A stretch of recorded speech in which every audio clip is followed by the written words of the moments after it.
What's good? Now with this vid, I think I'm gonna put it in two parts. These are my top 20 moments of 2013. So this would be part one. You know what I mean? I'm gonna put it in two videos. You know what I mean? So number 20, the moment that stood out to me. Let me think. What would it be? Top 20. I would have to say number 20 would be Papoose when he snuck on the Summer Jam stage. I thought that shit was crazy when I heard about it. Like the way people said that, oh, um, Kendrick let him come on. You know what I'm saying? But then you heard in interviews and shit, he was just like, "Fuck it, I'm a rock. I'm just gonna go on that motherfucking do what I gotta do." And at the end of the day, he did. He stole the show. You know what I'm saying? People loved it or hated it, but that gotta be my number 20 uh, top 20 moments of 2013. Number 19, I would have to say game recording the 40 Glock fight. You know what I'm saying? I thought that was sort of funny to see that this nigga was like beating his ass with like, one hand recording it, and then you see 40 Glock come out and say like, oh no, he had niggas with him, they had guns and shit. But at the end of the day, we seen, the response videos from 40 Glock. He looked at homo as fuck. It just was a crazy situation between them two. You know what I mean? Game got into a lot of other shit throughout the year, but that had to be like, one of the funniest moments, the best moments of 2013. You dig? My number 18 will have to be Ray J with the whole I hit it first shit. You know what I'm saying? I thought that shit was some cornball shit.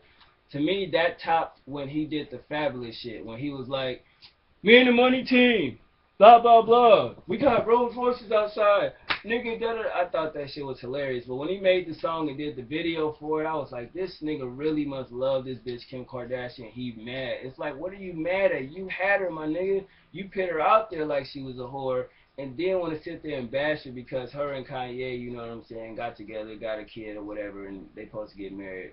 Or is they married? It doesn't matter. But Ray J definitely looked like a sucker in that shit, and I had to laugh at that. You know what I'm saying? So that's my number 18, moment of 2013.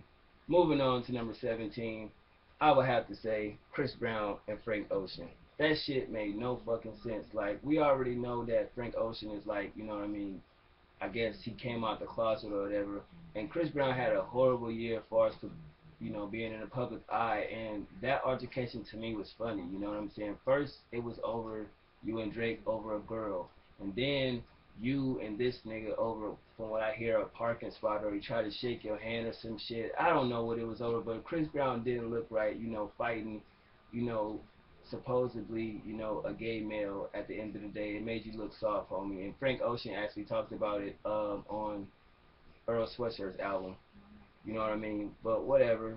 Number 16, I would have to say, hmm, Rick Ross getting shot at and he crashed the whip. Crazy. That shit. I heard about it. You know what I mean? And I was like, wow. Was they shooting at this nigga car, or were they shooting in the air? He crashed the whip. You know what I'm saying? That's even funnier when he woke up and found a dead body on his lawn. Like, that shit to me was just fucking crazy. You know what I'm saying? I was like, wow. God damn, like, wow, Ross crashed this shit, you know what I'm saying? But all that mafia gun talk shit he talked, he didn't even bust back. Pause. But you know what I'm saying? I guess it is what it is with that. You know what I mean? So at the end of the day, I mean, hey, what can we say? That's Rick Ross for you.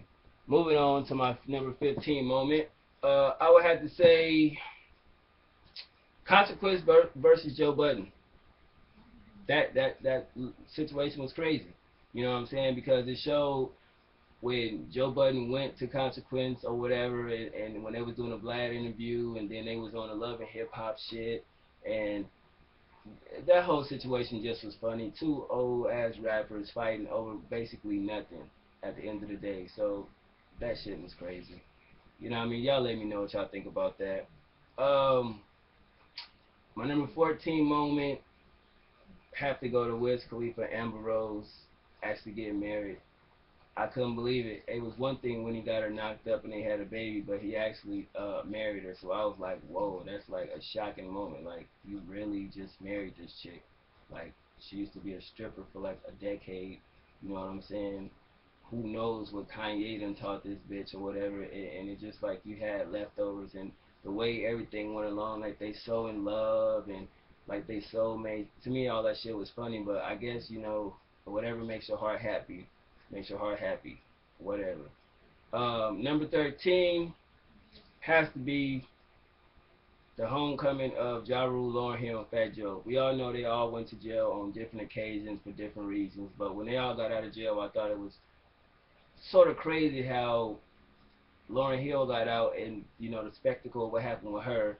Then when Ja Rule got out, you know what I'm saying, it was kind of unnoticed, but then it was noticed. He went right and did interviews, and the way Fat Joe went into jail, you know what I'm saying, over, I think it was tax evasion or some shit, and the way he had got out or whatever, he didn't serve that much time.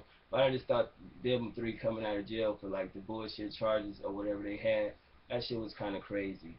My number 12 moment would have to be Lil Wayne's American flag mishap. Now, when I did a video on the shit, everybody took offense to it. You know what I'm saying? If it was an accident, if he did it on purpose, who knows? Who cares? It's not a big deal. But the point is, the people that's directing the video seen it and then edit it out. You know what I'm saying? When you do video shoots, you should just have nobody around with fucking cameras, camera phones, none of that shit. Because that to me was a setup to make Lil Wayne look bad. You know what I'm saying? It just looked like the flag fell and he didn't notice it and he stepped on it. But everybody blew the shit out of proportion. I thought that shit was crazy. We seen the video at the end of it and that scene was like cut from it or whatever. So I would have to say, wow, that was a crazy moment. You know what I'm saying? And my number 11 moment um, for 2013 would have to be the Kendrick Lamar Control verse. Yeah, that shit was crazy. It made the internet stop. It made the world stop. And it's like it was just a verse. And we seen so many rappers try to pull themselves together and get their shit right. Rappers we ain't even heard from in a minute crawled from under their rock and had to respond. You know what I'm saying? But the cold part is none of the rappers that he said in the song really responded until later. We got Drake now saying something. You know what I mean? Wale came out and just said something, but it was like in an interview, like he's not gonna diss him, but then yet every time they ask him about something, he feels he's better than everybody that was mentioned in that song, and he feels that all these lists are rappers that's quote unquote in these top 10 lists, he's better than all them. Meek Mill went on and say, I'm gonna let you handle that backpack shit. So it just was crazy, but just the verse alone, you break it down for what it's worth, it was a moment. He went for it, you know what I mean, and he set the bar. I'm not gonna say high, but at the end of the day, you have to keep it real. Kendrick Lamar is nice. He's a good lyricist. He's not the best lyricist out there. It's people that are nicer than him. People are really just saying that he's better than Lupe Fiasco. I think that's crazy as fuck. You know what I'm saying? But at the end of the day, that was the moment of 2013 that was fucking crazy because when I woke up and heard about it, I couldn't believe it. And I heard the song and it's like, shit. Big Sean, no offense, and Jay Electronica shouldn't have been on it. This nigga should have just put the verse out there. But this is my part one of my top 20 moments of 2013. Stay tuned for part two. It'll be coming soon. I promise it'll be here before the year is up. Y'all let me know what some of y'all favorite moments of 2013. Alright, one.